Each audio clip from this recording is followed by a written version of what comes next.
Teaching strategies for Aboriginal and Torres Strait Islander students.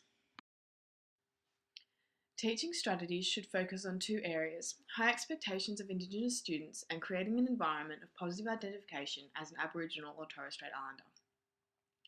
We need to ensure that Indigenous students do not prescribe to the negative stereotype that is so often presented to them.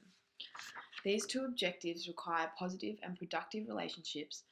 Students need to feel engaged and connected with their school community in order for meaningful learning to occur. As stated in Harrison, Aboriginal students often prefer to achieve success in private rather than in front of large groups. For example, with a lower primary class that is beginning to identify odd and even numbers, it may be beneficial to interact one-on-one with an Indigenous student rather than calling upon them in front of a class discussion. This will allow the student to achieve success without worrying about failing in front of peers. Harrison also explores the idea that Indigenous students often prefer to hear about and comprehend the context of subjects before focusing upon the details. This may mean that as a class you have a broad discussion before commencing each new topic. Acknowledging the student is another area that Harrison focuses upon.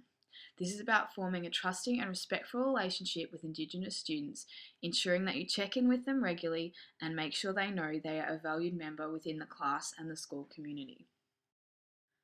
Although there are some teaching strategies that are said to be more effective for Aboriginal and Torres Strait Islander students, it is important to acknowledge each individual learner and tailor teaching strategies to their particular needs.